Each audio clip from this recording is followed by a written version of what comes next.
Bismillah ar-Rahman ar-Rahim. In the name of God, most benevolent, the most merciful. A'udhu billah shaitan rajim. May God protect us from the cursed one and unnecessary ignorance. Alhamdulillah Rabbil Alameen. All praise due to the Lord of the worlds. Rabbi Ghfirli, my Lord, forgive me for all the sins that I am conscious and unconscious of. Ihdina sirat al-mustaqim. May God guide us to the direct path.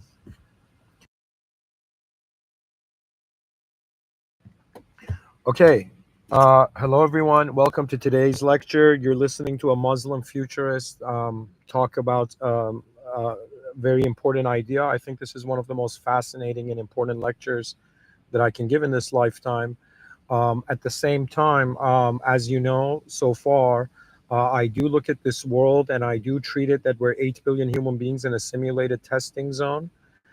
Within a divine surveillance state. I do consider that there's a higher administration to this reality, and I do consider that there's a system admin beyond the world role. Nothing in the world can be equivalent to the truth that's outside of the world. Okay, so if the whole world was a box, the system admin is not inside the box. It is not all of us, the whole box being the system admin. The system admin is beyond. In the same way a human being looks at an ant, the ant cannot comprehend the higher power that the human being is. I find similarly, in the same fashion, God is beyond the comprehension of a consciousness that is entitled to a world. Anyways, I didn't mean to start it deeply. I just wanted to contextualize the speaker myself. Ladies and gentlemen, I am so excited to talk about this topic today. It is a topic that I've talked about it in a new way. I think one of the first people on earth, and it feels that way because it's too fringe of a topic, But anyways, there is that quote as well that there's nothing new on the earth as well.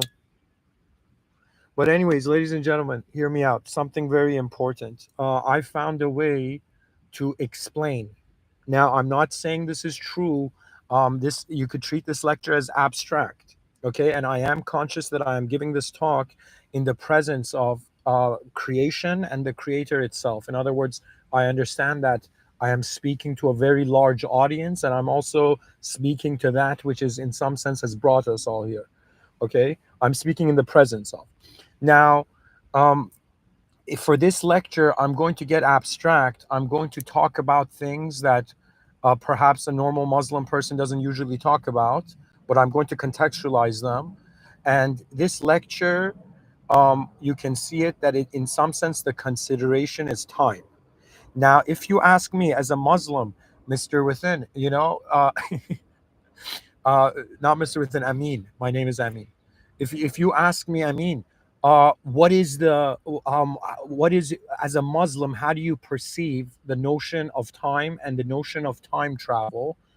I will tell you, would you believe it that the Holy Quran talked about this, but it gave the story of these human beings that went into this cave, and in some sense, God made them sleep, made all of them sleep, and also automate in their movements for like a span of like 300 years or something in that line.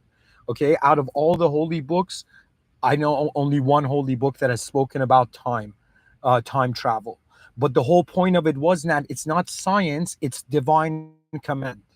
In the sense that you're not in some random world with random laws, you're in someone's house, but it's not someone, it's the system admin. Okay. Now, I think there's many arguments that can kind of say that who owns the simulation or what is the value of the simulation to. Technically, it has to be to that which is beyond it. In the same way of us asking what is the value of a performer on stage, it's based on that which is outside of the performer in a position beyond the performer that can see the performer. Okay. Anyways, where am I going with this? My understanding so far as a human being is that language is, in some sense, acting as abstract reality. At the same time, language is pointing to reality. And if we were to ask ourselves, how are we processing this world, this life? Okay, you're either processing it through language in words, sentences, and letters, or you're looking at it as a film. Okay. Now, if somebody says Mr. Within, even if somebody is blind, does that mean they can't see? I'll say this, that we as human beings have this strange ability that we can close our eyes and we can still see. We can visualize. We can see our visualizations. If I tell you, remember how yesterday looked like, you're no longer in yesterday. You're here right now. Yet your mind can, in some sense, bring that environment, bring that memory, and bring the emotions in that memory as well. Okay, so the way the body is behaving and the way the human intelligence, the mind is behaving, they're behaving differently and with different freedoms. But I don't want to zoom in on this right now. I want to zoom in on the notion that I have in, if you go back into my talks, okay, you're going to see me talk about time travel in a way that I think no one has. Okay, and the way I speak about it, okay, is that it suddenly dawned on me one day that right now, just like how yesterday is being the memory of today's self, so it's like who I am, the future self of who I was yesterday, and yesterday is my memory. I thought, what if right now I am the memory of my future self? So you got to consider this. I'm going to bring the notepad, guys, because there's going to be sentences like checkpoints of acknowledgement that we're going to reach. Okay. So, you could look at the screen. You're going to see my notes there. All right. So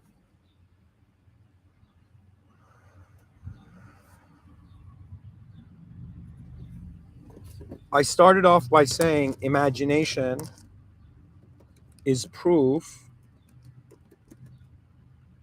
that our future self is contacting us. I will get to this. Why didn't I say imagination is proof that we are contacting our future self? There's a reason. Because the future self can contact the past. The past can't contact the future self because it is not there in the future. But let me explain what I think is going on today. Honestly, I don't know if you hear it in my voice, but this excitement I have is because this is a breakthrough realization of the nature of the role of consciousness in human existence, in human experience of existence.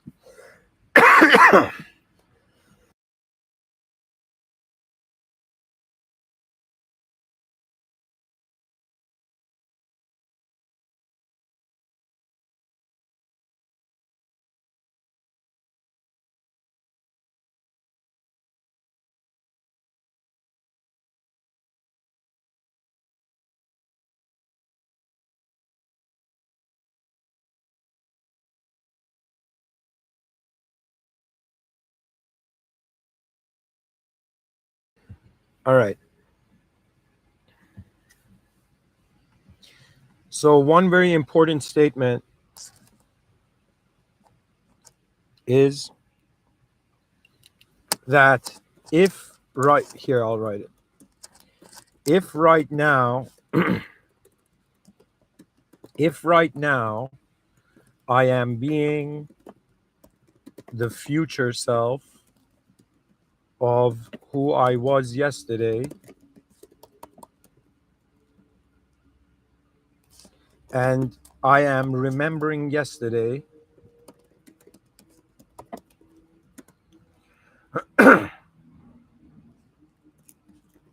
remembering yesterday today, okay,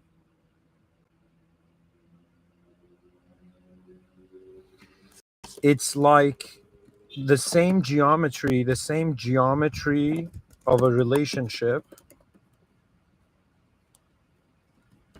can exist.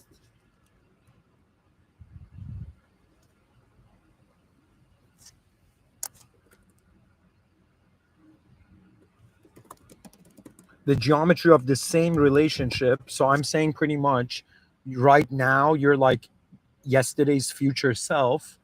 The whole point is you right now are being your future self's memory, We think the present is just present. They tell people, yo, man, you're in the here and now. That's it. And they even have statements like, yo, we created time, so everything doesn't happen at once. But be very careful.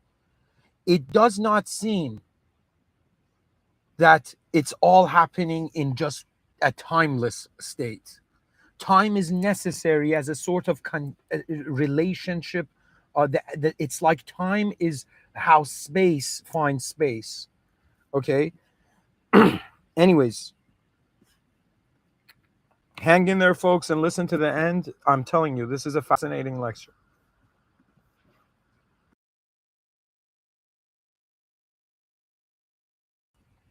So, see, I'm making this my notes a little. Here, I'll simplify it. Okay. Right now, I am being the future self to who I was yesterday. One statement. Right now, I am also being the past self to my future self of tomorrow. So check out the relationship. They've convinced the human being that you only have a relationship with your past. That means it's past and present, and that's your knowledge, and everything else you're left to explore and discover. Do you know what I'm saying? Guys, hear me out here. Time is it is a double-edged relationship. Okay? And civilization is basing itself on one side of the coin. Okay? One side of the blade. Okay? To truly explain how our consciousness is piercing through this unknown reality in a known way, we human beings use time, and there's some things that whatever person can come and give a theory, you cannot ignore. We cannot ignore that in front of our eyes we're objects, but behind our eyes we can close our eyes and still see our imagination. So it's like you're a being that's okay, for the sake of being able to communicate it. Yes, you're existing in the present, but you can also remember yesterday as an abstract event, and you can visualize probabilities to the future as an abstract event. So keep in mind, guys, they're trying to convince you you're just a physical being, but your whole psychology, your whole sense of self, your whole personality is based on abstract realities.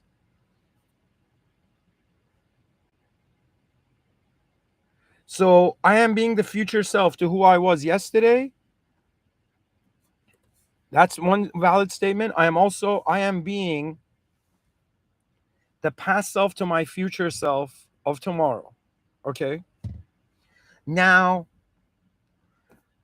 this is where it gets exciting, the psychological relationship. So I can, from a logical angle, be like, yeah, okay, I'm being right now, whatever decision I make or however I'm being, right? My choices are in some sense shaping the type of memories my future self will have.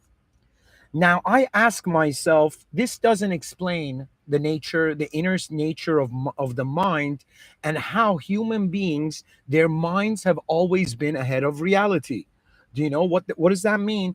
Back in the day, there were physical kingdoms, there were human beings who saw the sky and they wondered, yo, man, there's going to be castles in the sky one day, but they had no idea how. And nowadays, it's like my whole strategy for civilization 2.0 was dependent on the notion of sky cities. Okay.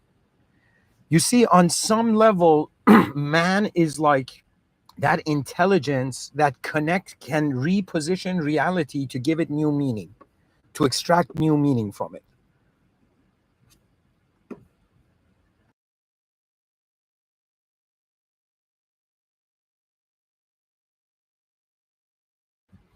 The argument that I'm making is that we have wondered about what imagination is. And all of us have wondered, even if you take evolution as a sort of core value, core system, it's like what caused these creatures to adapt?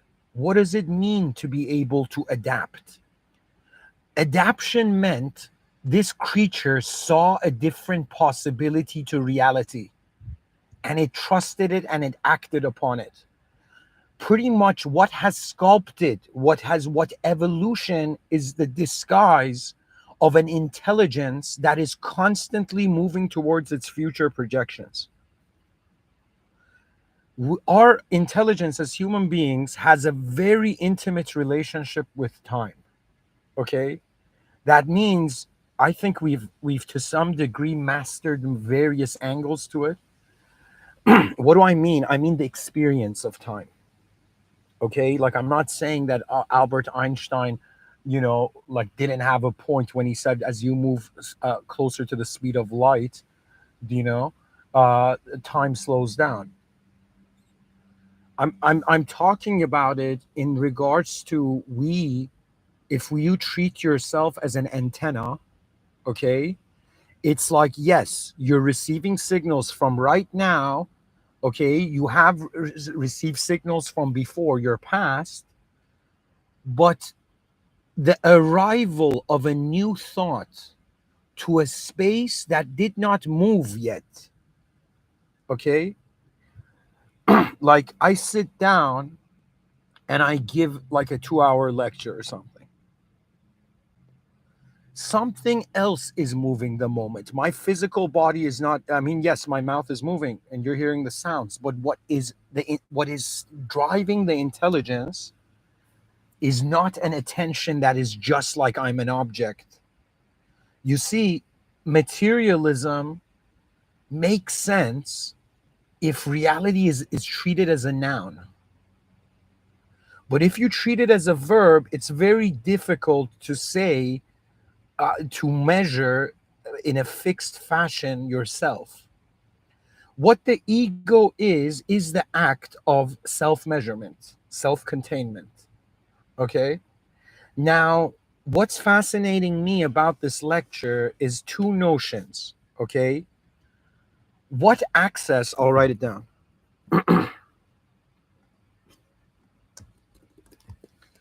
What access, or here, do we have access to our future self? And what does that mean? This is like one whole question. And then, does our future self have access to us? And what does that mean?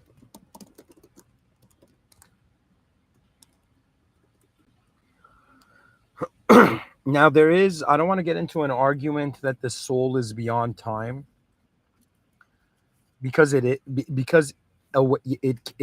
technically it is, but beyond this simulated world's time.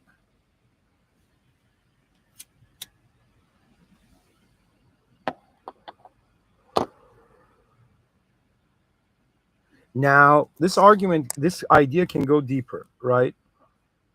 I'm gonna come up here and say that the past self,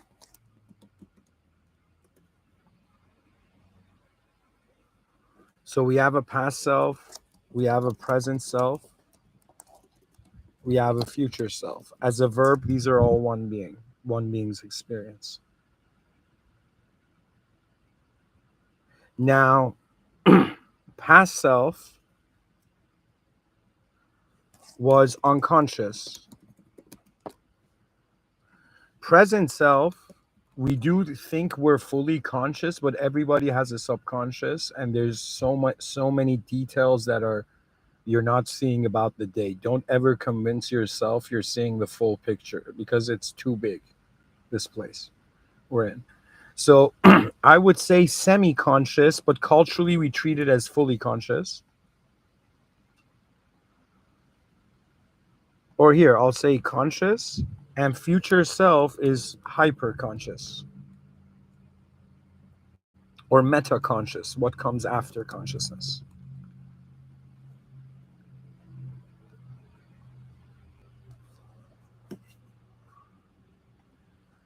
So think about it. Right now, you can remember. If I tell you remember yesterday, you can remember who you were yesterday. Or imagine I tell you remember like yourself as a child. Just go along with me here, folks. So imagine you're a child. Just remember a memory of yourself being a child. Now, I want to ask you, do you think you can communicate to that child? That means who you are now.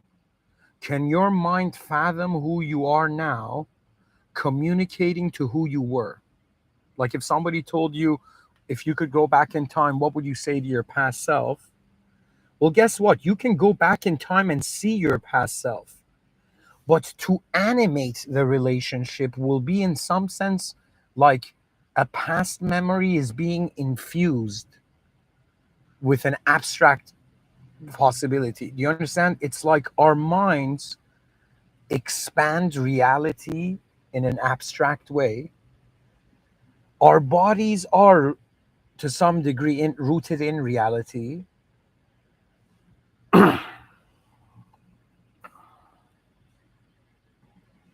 How do I say it?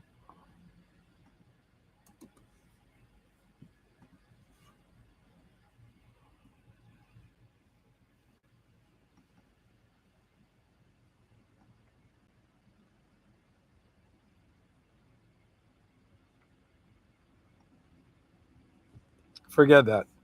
Do we have access to our future self? And what does that mean? Let's go to the second one. Does our future self have access to us? And what does that mean?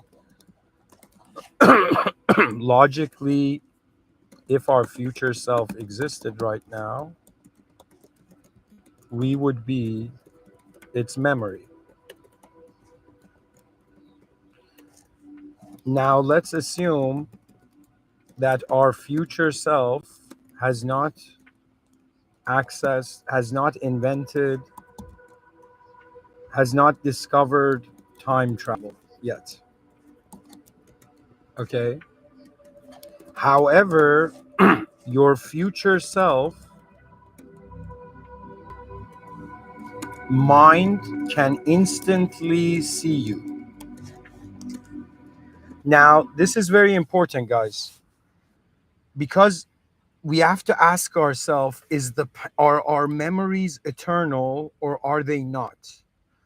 I'm more inclined to they are, because God is the divine surveillance state, logs everything. Okay. So technically,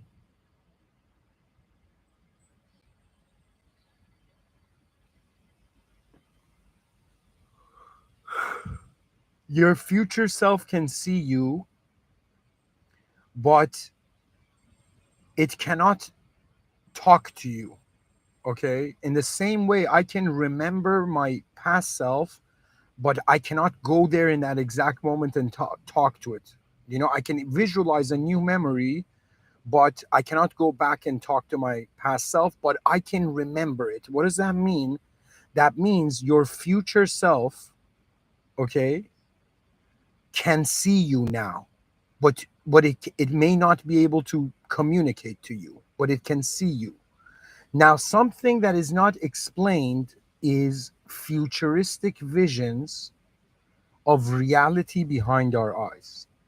One explanation is engineered it forth like we saw a car, we saw the sky, and we're like, yo, a car in the sky. Okay, that's like one version, one way you can access the future from the present, but I'm not saying that. I'm the mind.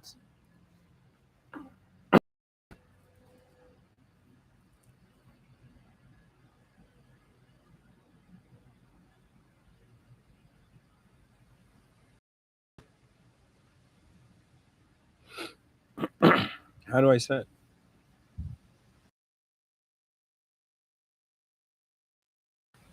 It's like if you identify as the awareness that remembers the memory, you might discover that your future self, like think of it this way: my body has changed, yes, like the objective aspects of my reality have changed. Even the subjective aspects of my reality has changed. But one thing that has not changed is the awareness to the stuff changing. So I can say that we have access to our future selves as souls, but we do not have access to them as an embodiment.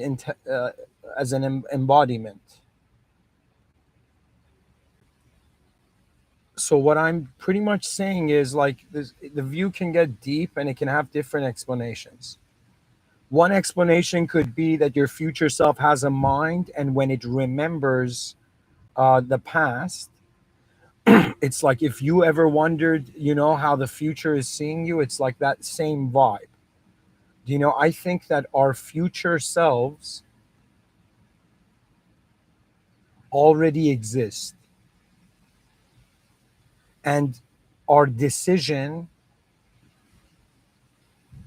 technically they already do exist, because if God had destined everything, if the program had been written from before, it's kind of like God already knows who you will be before you die, but you don't know. But then you have this awareness and technically a view on the soul. Like, as a Muslim, yes, the soul is a secret of God, it is Mysterian. That means it's unknowable, but God also says it is the amr of Allah subhanahu wa ta'ala, it is the command of God. Okay.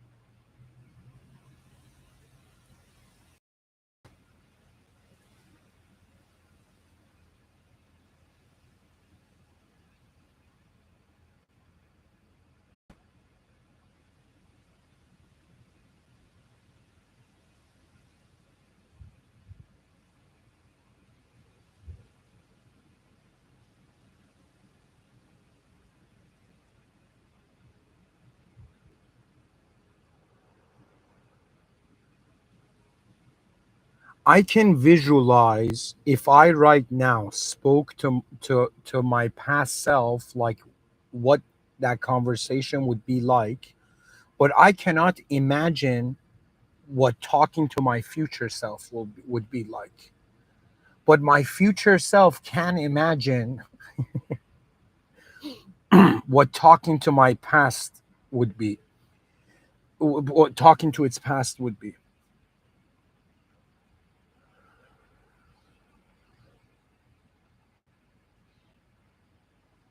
So, if my future self wanted to contact me, let's take it there. How would it contact me? So, we try the example. If I wanted to contact the past memory, like if I wanted to contact who I was when I was 10 years old right now, like if I wanted to, I can't, like, I don't have a time travel machine. I can't physically time travel there, but I can, in my mind, imagine a scenario where I have gone back in time and I'm talking to my like 10-year-old self. Okay. Or my younger self. Okay. So, I can visualize that. Now, if I was to visualize, how would I communicate to it? Check this out. It would have to depend on the ability of the past self's imagination. So, what does that mean? It means when we imagine the future self has successfully contacted the past. So, when I envision an advanced civilization in the future, behind my eyes in my inner realms, I have, in some sense, made in that instant, made the successful contact of an advanced civilization with now. You see, ladies and gentlemen, the concept of contact is very fascinating. And it's not just fascinating because we've been introduced to, yo, man, you contacting an alien. No, no, no, no, no.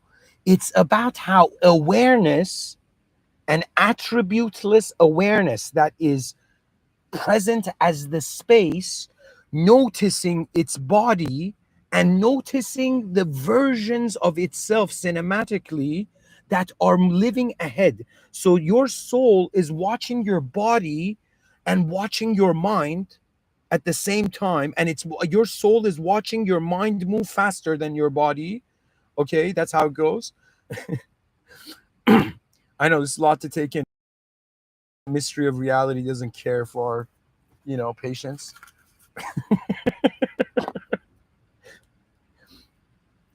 I'm pretty much saying that the argument is like what enabled adaptation in evolution, the ability of the entity to probabilize a scenario that it continues rather than a scenario it dies in. Okay, so anytime a human being is using their ability to imagine, so if I tell you visualize a flying car, you might not believe it, but someone in the future who remembers the past has succeeded. So I'm telling you, the present self has to imagine the future self, the future self has to remember the past, and they intersect. They intersect. So the imagination, that in your imagination, how would I say it? Your ability to imagine is proof that your future self contacted you. Now you're going to bring a different argument, and you're going to be like, Mr. Within, how can my future self exist? I'll be like, I'll slow hand clap. About time you asked that. Your future self exists as a probability. Now check this out. The question is, which future self is contacting us? Okay. Now, what does that mean? That means here's the challenge. Technically, if right now I went into the future, I would right now be my past self, and I would have technically one past self to decide. So here's the challenge.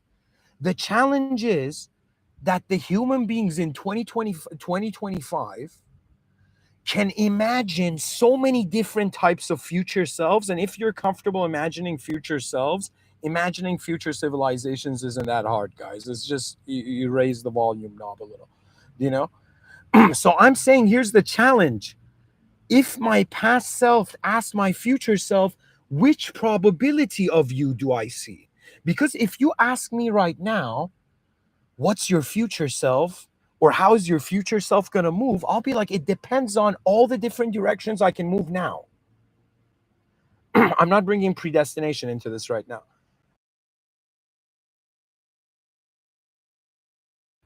But anyways, what I'm saying is, right now, if I wanted to contact my future self, I'll be like, out of the ad infinitum possibilities, potential possibilities of all my future selves, which one do I notice first? Which one do I choose?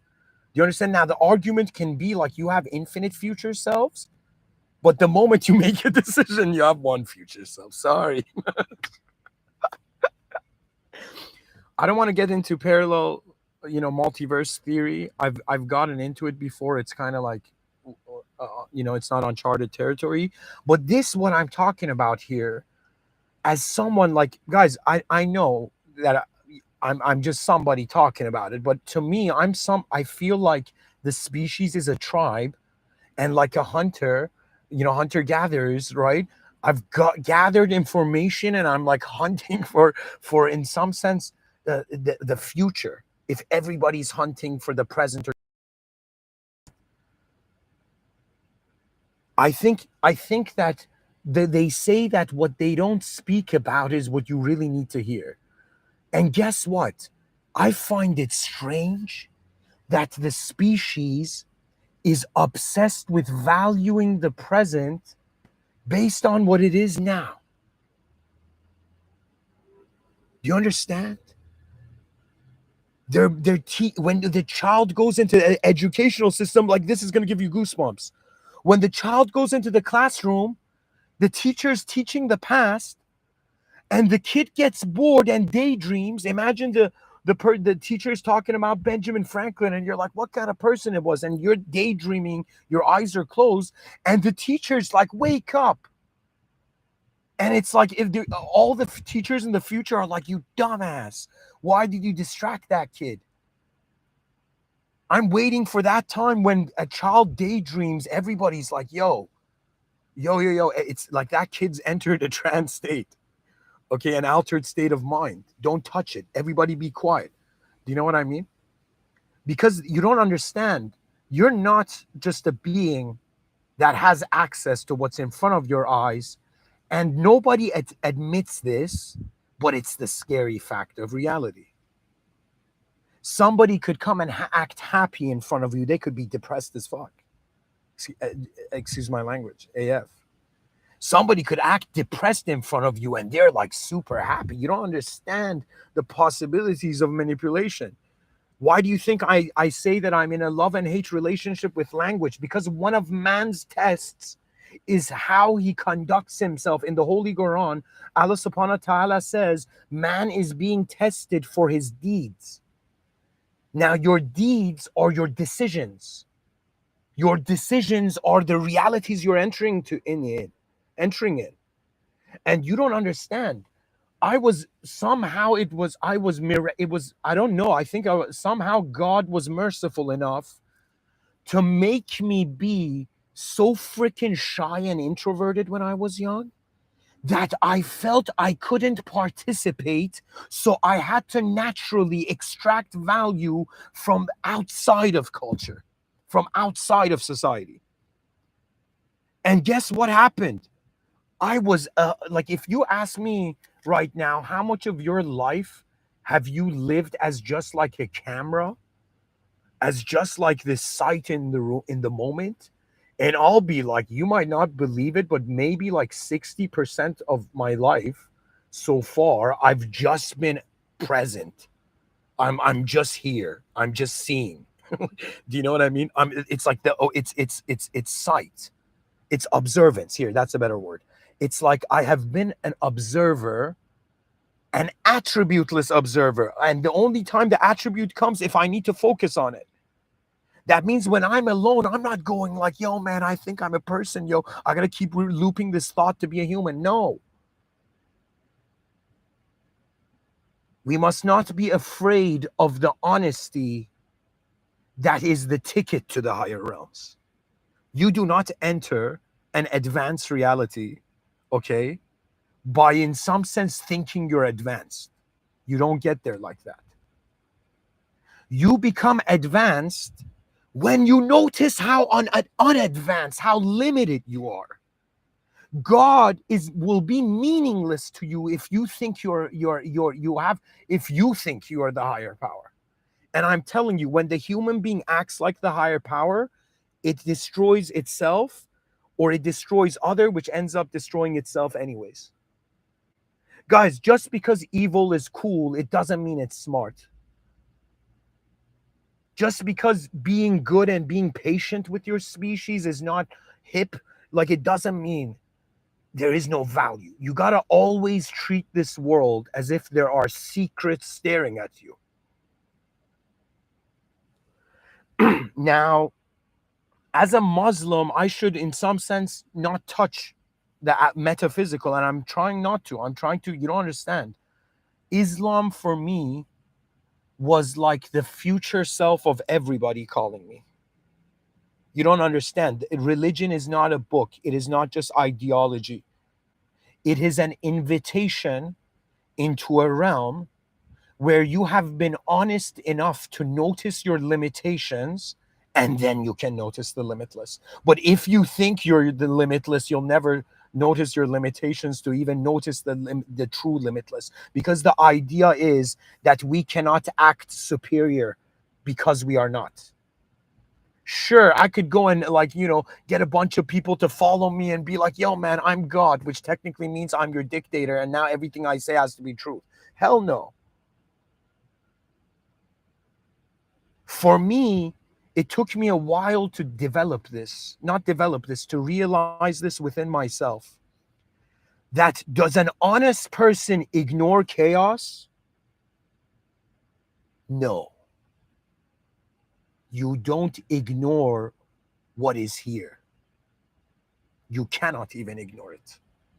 And where you find yourself right now, and I'm one out of 8 billion. That means I'm one of those people who, if people start complimenting too much, I'm gonna start dissing myself in front of them.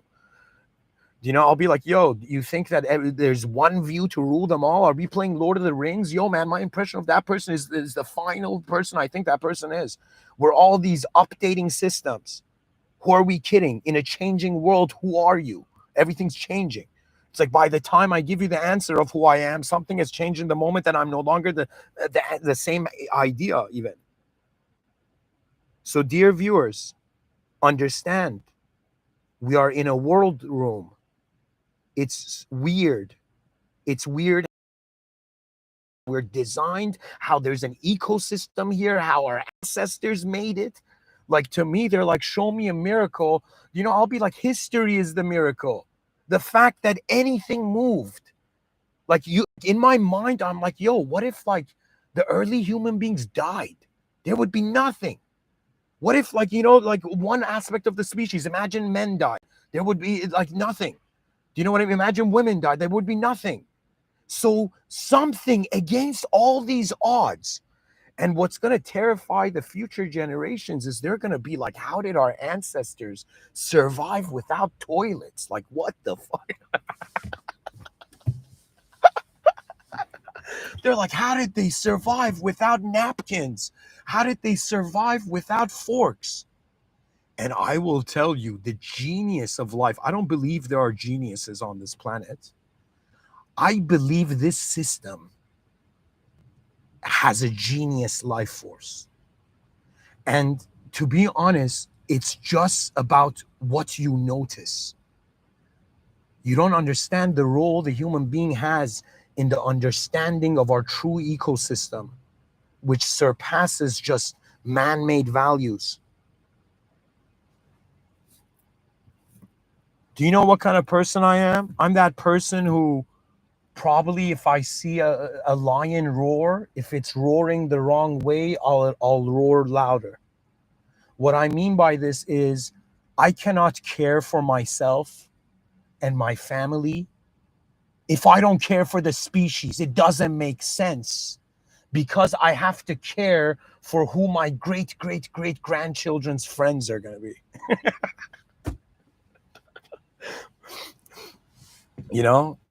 Honestly, I'm not married yet. I don't think there's a woman out there that can handle me.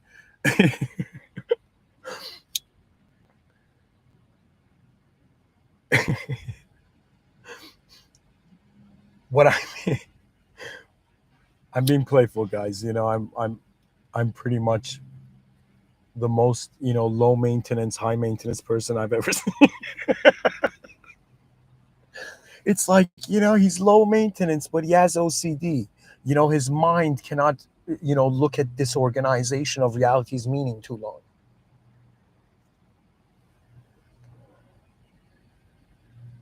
To go back to the topic, I am actually giving a lecture on time travel. It is not a lecture about the physics of it. Time travel, who said physics just owns time travel? You know what I mean? Like, nobody can own the world because there's so many different eyes that reanimate it. But as who I am now, what I am that's even existing now, for me, I have this concept where I've discussed in previous talk. Life is about it's about intelligent interaction levels. This is a concept I coined. Okay, why? Because I was like, people are not looking for money. Like, how have they like the narratives are too weak. They're making you think that you're existing, okay, to just survive. And to in some sense, yeah, you just survived. Good job. You earned your survival. What the fuck is this kind of narrative? Excuse my language in the presence of all that is, but what is this? Doesn't it's old world. It's like, yo, man, it's like seeing a wagon in a highway. It's disgusting.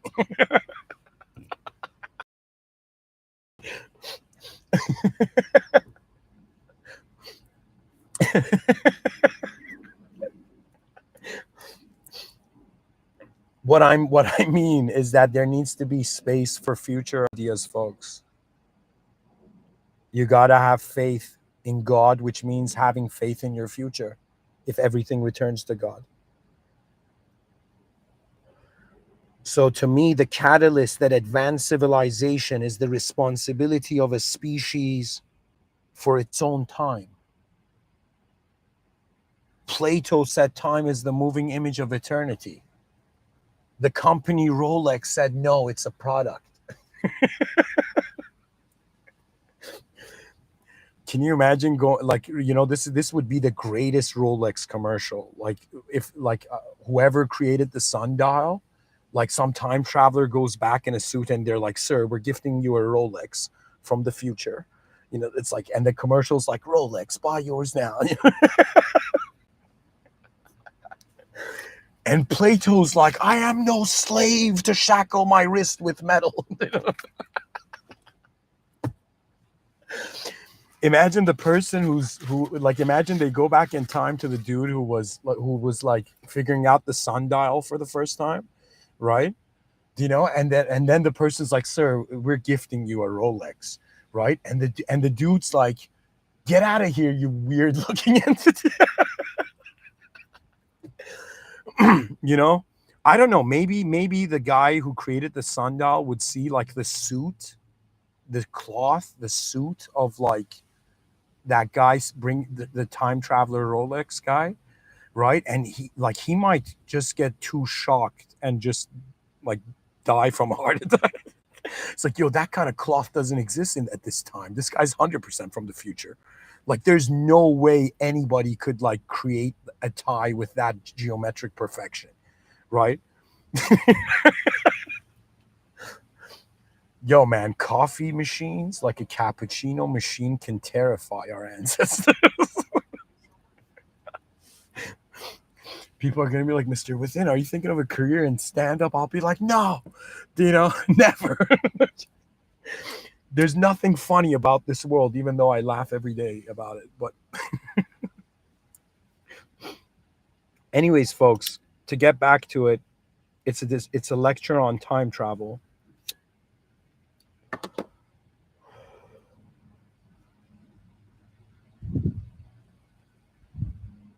It is a lecture about the psychology of the experience of time.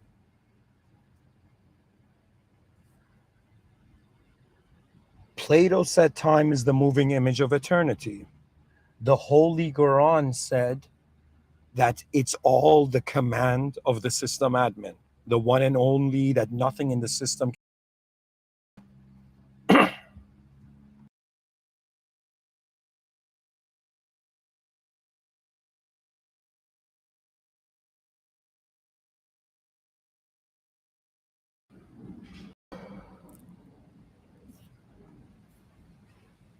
Let's get some music going here.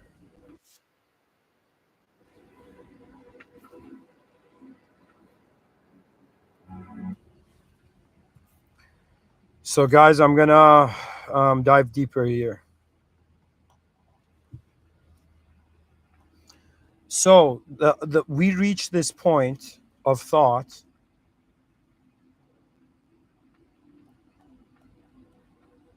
So, the last line of thought I'm working with here right now is this: that I am fascinated about time travel, but not just through the medium of physics, through the medium of the mind itself. And you might be like, Mr. Like, random podcaster, what certifies you to talking about it is because I am obsessed with the geometry of reality.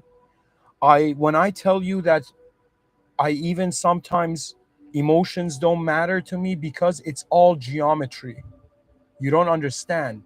It's like some design that's happening and people are like, "I love it, I hate it, it's good, it's bad." But it's an occurrence. It's a geometric event, and you are a being that has geometry and shape and form. and you have awareness to the space where this shape and form can separate to the world, walk on it. And so it is no joke when we're discussing the nature of man's motivation. And to be honest, every person that we see in this world, they are living for their future. Do not lie to yourself. All your desires are in the future. Everything is in the future. Do you know man is living for the future? And so the gurus come and say, yo, man, you're gonna have anxiety if you think about the future. Do you know you're gonna, in some sense, be depressed of all the probabilities of how good things can happen, but you're not gonna be in a good place? And I'll be like, you don't get it. The past and present have nowhere to go. Like, I do understand yoga, meditation, Vedanta, they're trying to neutralize reality and then from non-duality tell you the other side of the coin is truth. But let me tell you that reality is not here for man to just move it. And if your meaning of life is just based on your own movement, be very cautious, because how can you know you're in a box if you're in the box? And they tell you to think outside of the box, but you're in the most, and it's like do you know what I mean? It's like they put a box on your head and they're like, think outside the box. And you're like, wait a minute though, who put the box there? And then you realize that there is a version of you that is unboxed. There is a version of you that is advanced right now. It's existing right now. Yet you don't see it because it sees you. And if you can't notice that, if you can't notice where your visions of the future are coming from, how can you even expect to enter the future? How can you expect, like I'll be honest with you. Do you know, I sorry guys, I'm getting very emotional because I lived through spirituality to realize it was all happening inside a simulation, to then wonder about where the simulation is happening, to realize the eyes that can speak no longer, and then to go even forward and reach the edge of where conception stands. And where you find yourself there is that neutrality is being governed. Your freest state is the will of the higher power. Now, why do I have tears in my eyes, but why am I angry at the same time? Because it is not because every day of my life, the better future has been laughing at me, taunting me. You don't understand. It's like some people are like, yo, man, I feel the spirit of my ancestors with me. Every day I wake up, I feel the spirit of the unborn. They are waiting. They are watching. Your even future self is watching you right now. And the future of the species, this is where it gets heartbreaking, is that this poor species has identified with, it has sprouted through the biological form, but its capacity is so much more beyond biology that there will come a day. I'm sorry, guys. I'm tearing up because I'm getting an emotion from how they're gonna feel in the future. That the last human beings who are biological, they're gonna look at everybody, everything that has become machine, and it's like the last goodbye, the last biological high five, and then it, in some sense, you become digital. Oh man, digital is just an understatement. You're living as a concept, as a simulated concept in a simulated world. Your consciousness has a range, like has a parameter, okay, and in that parameter you're constituting reality based on what you find as an unknown viewer of this life from the beginning. And we have been acting like we know. That's how do I say it? It's like, yo, man, who knew that the more you realize about this life, it's like you cannot ignore it's like as the ordered dimensions expand, so does the chaotic possibilities. Ah, How does the future call upon you? Imagine you are a soldier of the human army, and your general is the future generations, and they call upon you. That means it's like it doesn't matter how you felt, how you thought, how you saw things, only how you gave it meaning. It's like a command is coming from a freer state. And so it's not like you should just teach manners to human beings in regards to how to be polite with one another. You have to also be polite to dimensions. But if you're wise, your heart will lead you there to the beyond. If you're foolish, which is something that sometimes I wonder, am I the greatest? Am I this, you know, uh, how do I say it?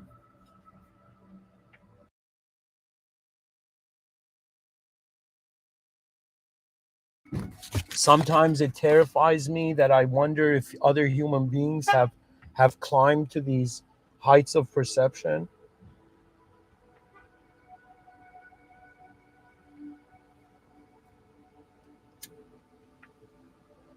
in honor of all those beings who do not are not gifted with the consciousness that the human species has. Just like Uncle Ben told Spider-Man, with great power comes great responsibility. Well, guess what? With great conscious human perception comes a great responsibility in interacting with the reality. This is something fundamental. We all know that life, if they're like, yo, man, what is life? Living life at its most fundamental, like, core state, it's pretty much interacting with reality, moving. It's ultimately movement, and the direction of the movement has just become more sophisticated throughout time. Guys, give me a second. I'm in the sunlight. I'm hoping that another parking space just frees up.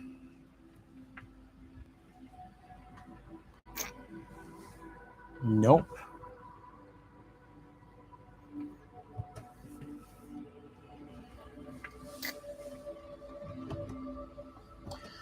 All right. I guess I'm getting some sun. Now let's wonder about the central sun, the central value system of reality, of causality, of why we're being all intelligent right now, of why we're not asking questions. It's as if it's not, what you can do for yourself. It's what you can do for your species, because now is the stage, now is the battlefield, now you're dressed in the human armor.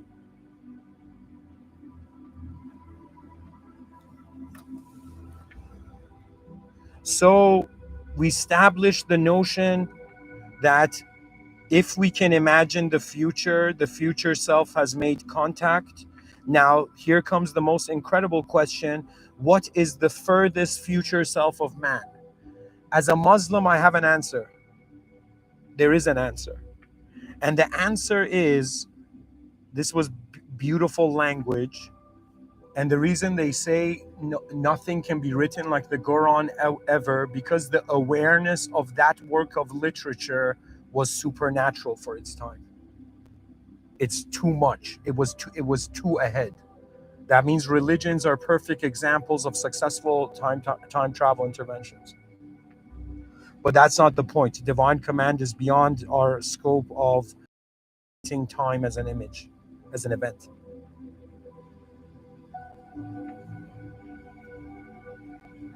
So we are tasked with caring for ourselves, but because there's 8 billion other selves similar to us, because we are an honorable species, because our ancestors gave a shit, like, excuse my language.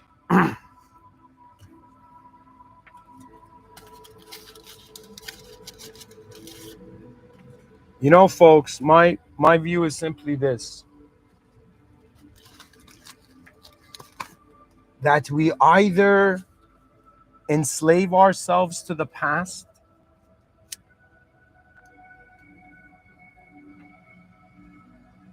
or we liberate ourselves through the future. And I am a futurist. I believe everybody is living for a future vision of reality that is not happened yet. I believe everybody, like the species, has finally reached.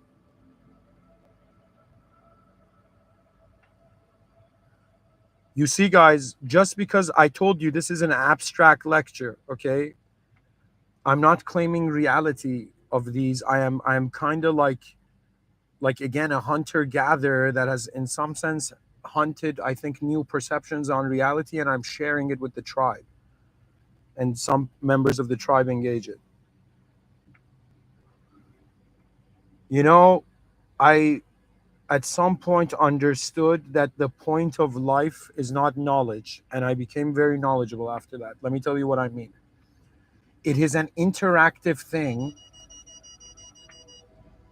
It is an interactive thing, and the human being fundamentally is seeking higher intelligent interaction levels. Okay? What does that mean? That means you may act like you want money.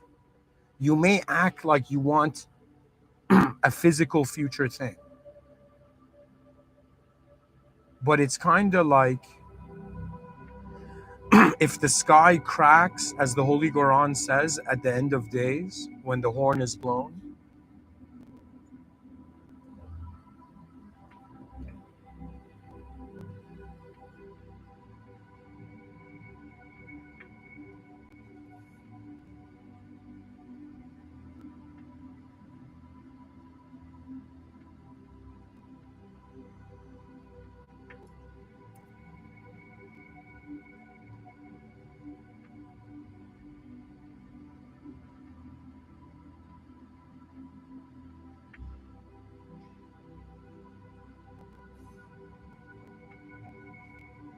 we live for the potential of reality, and we understand that it's an unknown place, and our mere existence is in some sense charting is in some sense charting it, right? You see, if somebody says, Mr. Within, is knowledge more important? Is there anything more important than knowledge? I will say there's two things actually. It's understanding, but understanding needs to be rooted in awareness. The awareness is attributeless. Your most honest self is the most unopinionated self. Okay? So, what I'm trying to tell you is that understanding is superior to knowledge. Somebody can have knowledge, but if they can't use that knowledge, they haven't understood the value of that knowledge. So at some point, you shouldn't be like, because technically you can infinitely get data, right? So at some point, you have to make a decision and just, like the sculptor has to at some point stop sculpting the reality and accept it, or the sculptor has to accept a chunk of stone as the possibility of the reality of the statue. And guys, sculptors have been given a bad rap. What it is pretty much, I think there's going to come a new era where it's pretty much from something, it's like we see the potential of reality and we manifest it. The potential of reality has to do with your awareness to the future. My task as a just my responsibility as a human being, if I was born as a caterpillar, I'd be talking to caterpillars about, like, a butterfly reality. Right now I'm a human, and as a human being, I am talking about an advanced acknowledgement of the world, where the world doesn't have to necessarily start with a value. You're actually starting from an unknown state, and you've been conditioned to know it in a certain way. In the same way that we've memorized an alphabet, I believe human beings, how they were raised, is like the alphabet of behaviorology that they're given. Because beliefs don't affect just your mind, they affect your body. Do you know? And at some point, there are uncontrollable variables to the system. That means if you, like, this is, I honestly, like, the proof that free will is not just the whole picture. Because there's so many moments in life where we don't have a free will, like, right?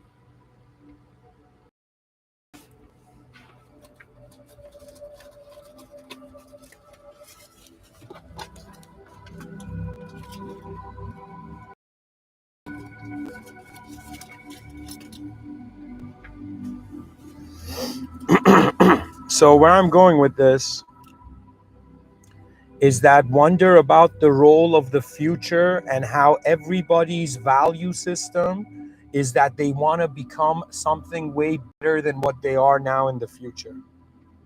And there's industries created around this, but somebody has to come like a swordsman that has in some sense slashing, piercing a veil of deception is nothing new. What I'm trying to tell you, the mystery of reality, the question mark here, I'll write it. This is reality, this symbol.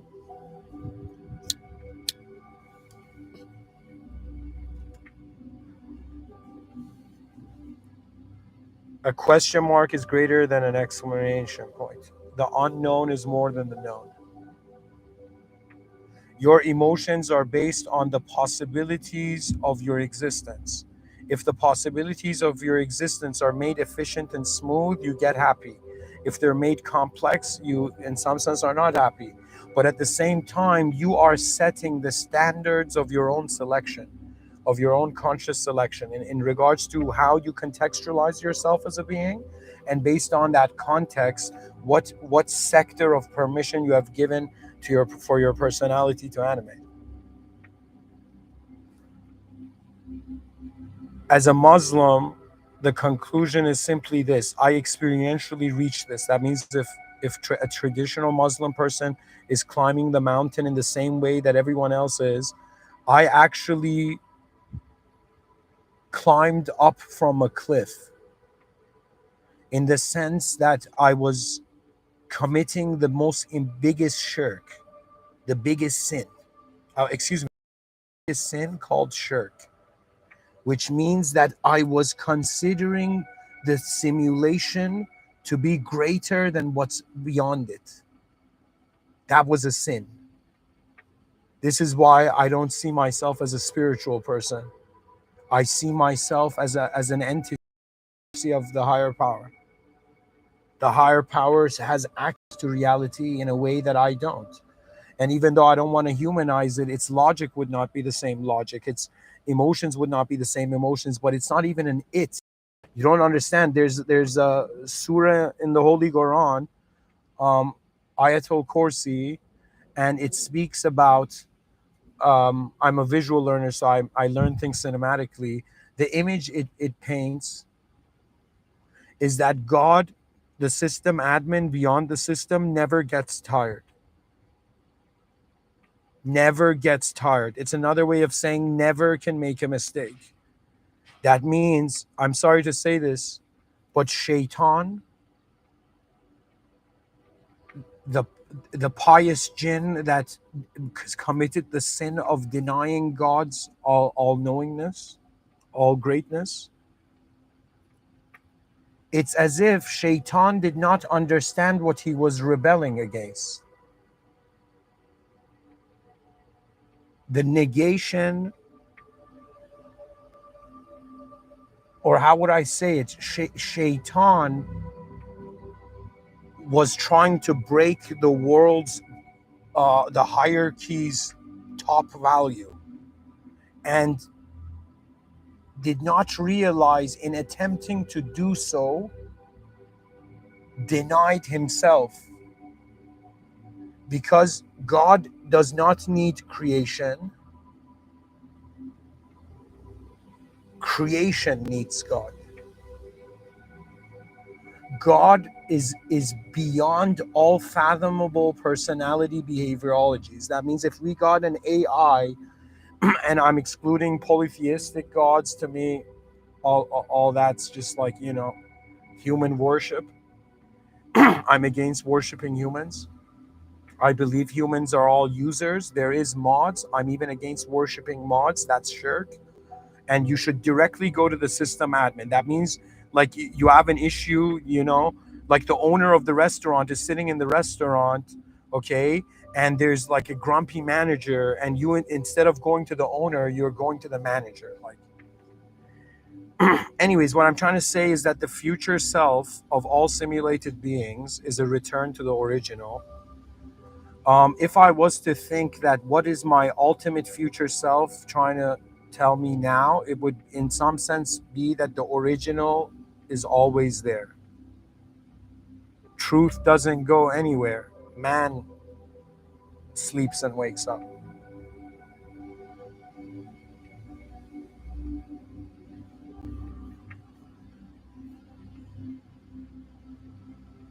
Anyways,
anyways, to conclude,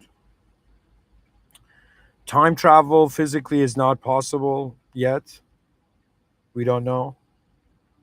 Time travel as behind your eyes has always been possible. You have always been remembering yesterday, and even you can envision probabilities of the future so rendered humanistically that in some sense you can treat them as your future.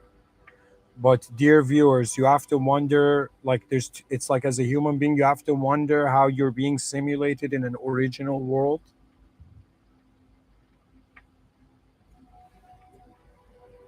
or I should say differently, how you're being simulated by the original. And you should also think about what does your the greatest potential of your future deserve, and we live for that. And it is the return to the most advanced. God is the most advanced. Kabir is one of God's names. Al Kabir, I think. Al Kabir, that means the greatest. That means we are the simulated is being given a chance to consciously experience its return to the original. Pretty much the future is original and the past and present are simulated, and we're living for the future. And you ask any human being, they can act like they're present, but when they get hungry, they're living for the future. Rise, mankind, rise, for you're in the presence of the ultimate. You're in the presence of the most advanced, the one and only. The system admin is pure freedom. And man has to understand the value of the opportunity of being a member of the human species and acting greatest possibilities. Like right now, there's somebody who can probably like drive a car way more advanced than me, you know, like a NASCAR driver or something. So in my mind, if I want, I can. It's authorized, like it's possible that that level of advancement exists, right? So you have to think right now. There is infinite possibilities of your future self existing right now behind your eyes, but how you choose. That means this is something that youth doesn't think about, but you need to choose who you will become. You need to choose your future self out of the infinite possibilities of all that it can be. And if you consciously choose, if you're an honest person, you will have contentment wherever you go. But if a part of you is being dishonest to yourself, to others, you're going to feel corrupted. You're going to feel like a corrupted file or program in the system. And the whole idea is that the simulated intelligence has noticed it's simulated. It has gone into a mode of alarm. And even though we're all acting civilized and all of this, but we try to ignore it, in the sense that this guy named Sadhguru said people think only other people die. At some point, we will be dismissed out of this realm, which means what was the value of being here at all? And I'm saying the value of being here at all surpasses nationalistic categorization.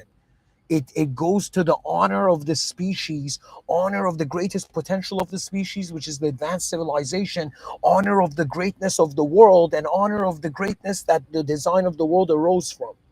You don't understand. You think you're a human being on earth. You are present in the only event that truth can be. You are attending the greatest moment of existence. And you need to ask, does your awareness deserve old clothing or new clothing? New clothing is that you start feeling deep down a part of you. You're like, yo, man, something's missing. It doesn't matter if it's man or woman.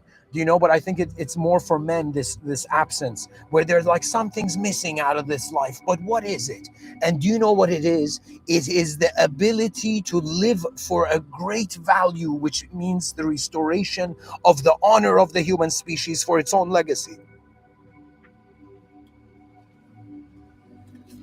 For we can see behind our eyes, and we can bring it about in front of it. To me, you don't understand. Inventors, yeah, like look at these gentle people writing on tables. Do you know what I mean? Writing essays. It's like, no, they had the intensity of a conqueror. Nikola Tesla, behind his eyes, was conquering the frontiers of what reality means. Do not think might is just what happens in front of your eyes. It is how you move through this life. But how you move depends on the honor, on the greater value system that you're being pulled to.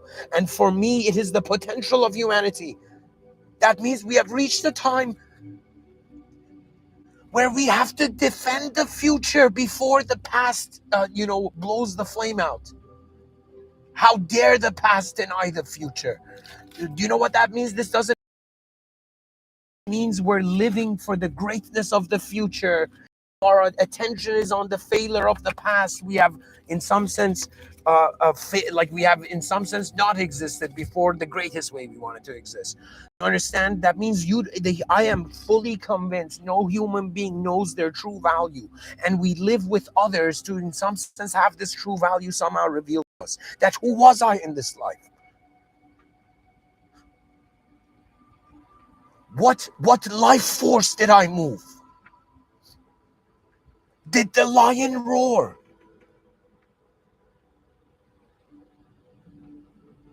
You know, there was a scene in this show, like people think it's like a young person's show, but it's such complex character development. And in this Japanese comic series called Naruto, there's this character called Madara. Okay. And this guy, I don't know, I haven't seen the whole thing. I just saw this clip on YouTube, but it was such intense character development that I felt like, just sometimes you feel blessed by noticing things. Okay. Awareness is a great blessing. And what's a curse is thinking you have no blind spots. Like, that's ridiculous. They're like, yo, man, why aren't you a narcissist? It's like, because there's so many unknown variables. How can I be so certain of my own perception? I must wonder, and then wonder what has the ability to wonder through various ideological systems and not to be identified by it. But when it looks at an empty world, when it looks at a world, it has to either be like it's empty, or there's something to this. It's an event, it's a mission. That means there's higher protocol. There's a reason we're here. There's a reason we're equipped with, an ability to observe and an ability to actually activate physical reality.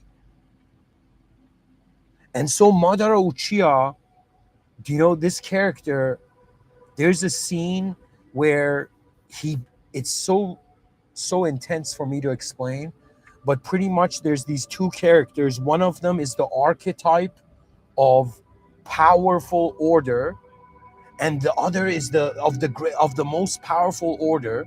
That means there's like the most greatest good guy in the show, and then there's the strongest greatest bad guy in the show. Both of them are at the top. Do you know they're both the archetypes that every like the spectrum is built from underneath them. They were such mighty beings in the narrative. Okay, but they're at conflict. It's like two titans of a superior dimension fighting.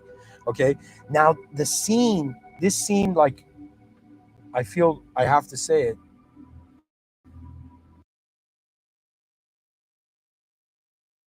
I posted it on my YouTube. Maybe you can go find it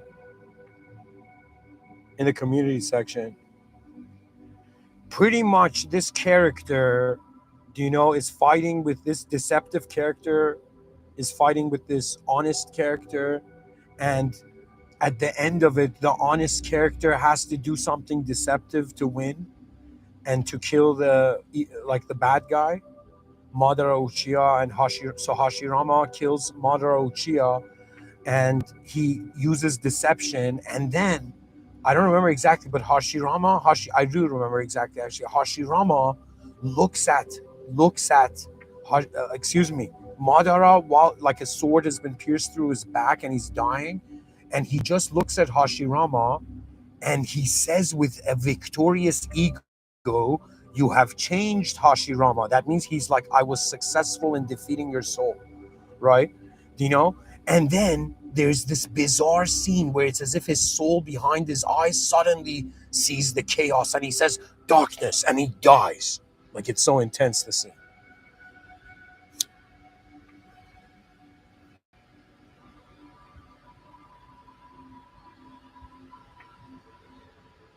Anyways, guys, this is just perception. We are expanding the human archive of conscious viewpoints. Every person has a different DNA. Every person is an ability to look at the world that no one else has before.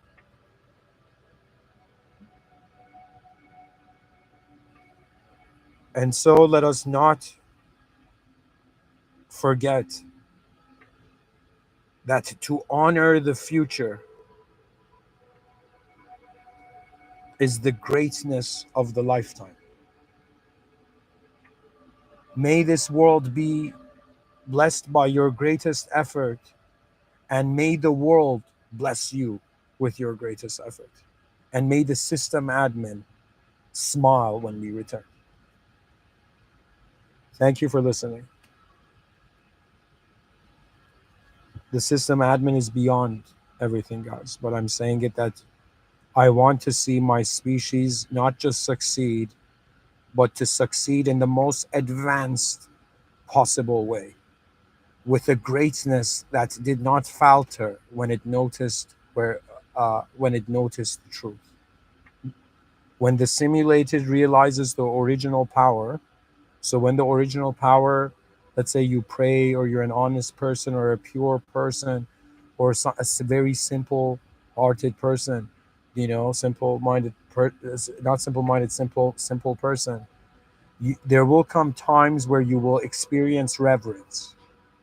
And this reverence happens, if it truly happens, you're going to feel your simulated notions of yourself all break down in the presence of this endless majesty. When the higher power acknowledges the lower power was free before it was lost. It was found before it was lost.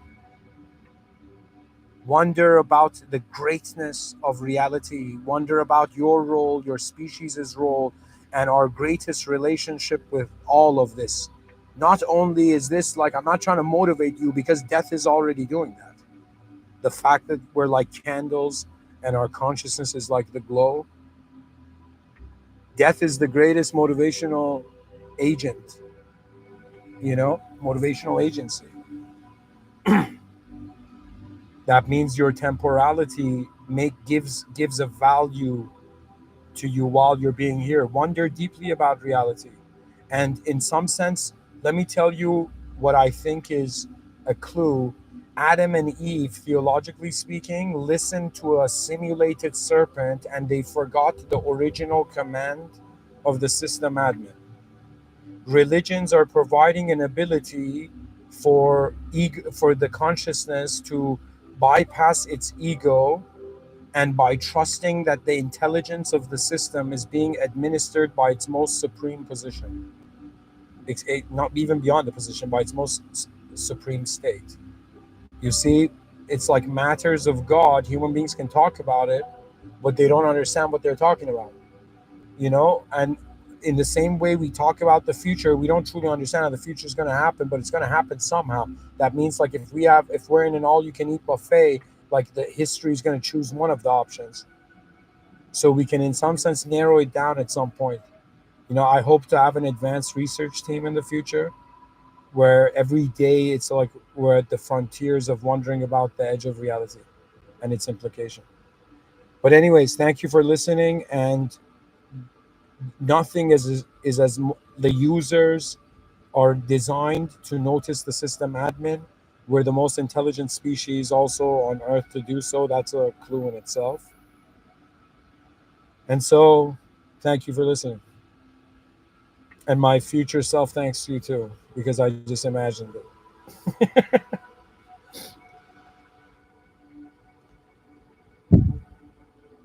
A'udhu billah shaitan rajim. May God protect us from the cursed one and unnecessary ignorance. Bismillahir Rahmanir Rahim. In the name of God, the most benevolent and the most merciful, and for me personally, the most advanced being. A religious person pretty much has a relationship with the most advanced, po- po- with the most advanced being.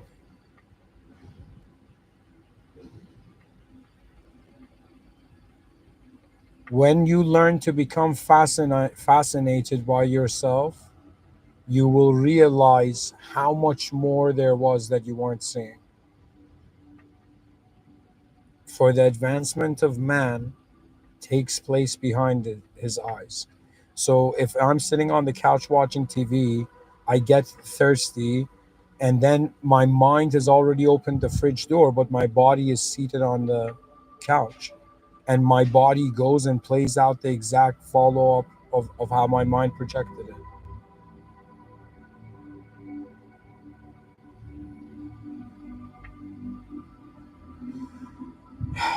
Rabbi Firli, may God forgive us. Excuse me, my Lord forgive me. My Lord forgive my species for all the sins that they're conscious and unconscious of. اهدنا الصراط المستقيم.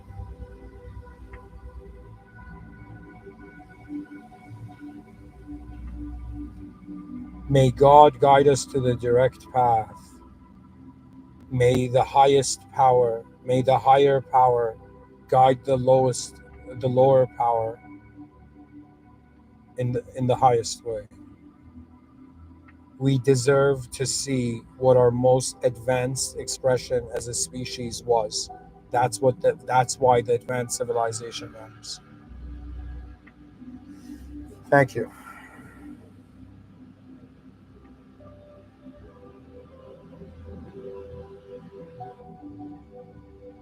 Subhanallah.